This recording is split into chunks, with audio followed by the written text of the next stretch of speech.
What's going on, everybody? So, I've spoken about a lot of my major influences in the past, but what I've never spoken on before is my love to cook. So tonight, what I'm going to be doing is I'm going to be making my famous spicy sweet 3-bean chili. And without further ado, let's get into it. So first and foremost, you're going to wash your hands, then you're going to wash the vegetables. You got to have the Cajun Trinity with this because it activates all the flavors in the Trinity. So you got your green bell pepper, you got some celery, you got your onion, and then I add in the squash for the heck of it. So first and foremost, you're going to go ahead and brown this meat. You got 1 pound to 1.5 pounds of ground beef in there. Then you got a whole pack of Italian sausage. Typically, I use sweet, but right now all we have is mild, so that's what we got to work with. Afterwards, you're going to put the heat to about 7, so a little bit over medium.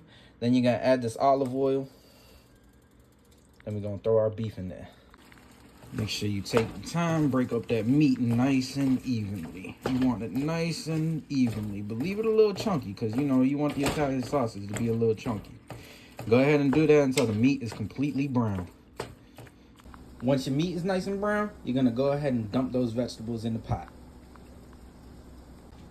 After that, you're going to make sure you apply all these spices to the pot. I tend to go a little on the healthier side just for the simple fact of this is a meal prep for me. But you could go ahead and do whatever you need. I know everybody's palates are different. So afterwards, you're just going to mix all this flavor in there. Make sure all that is nice and blended. And of course, you can't have a 3-bean chili without 3 different beans. So we got small red beans right here. We got maple cured bacon baked beans. And then typically I use butter beans, but right now we're going to go with the Great Northern beans because that's all I have.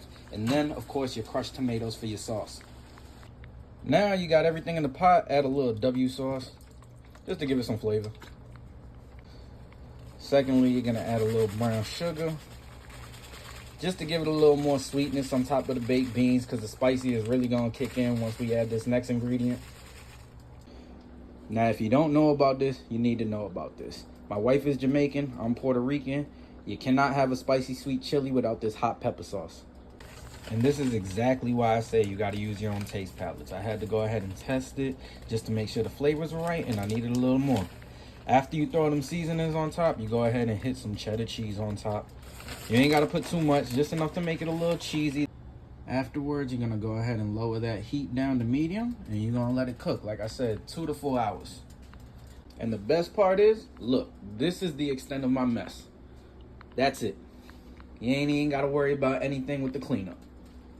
Now, all you got to do is sit back, chill, watch your favorite anime. I'm on My Hero Academia, the Liberation Army arc, and this is what I'm doing for the next 4 hours while I edit. Baby's asleep, so I'm chilling. Once everything is looking kind of cooked, you can go ahead and move that fire to low. Let it simmer, and now we chilling. And there you have it. A little chili for a chilly day. Y'all have a blessed one.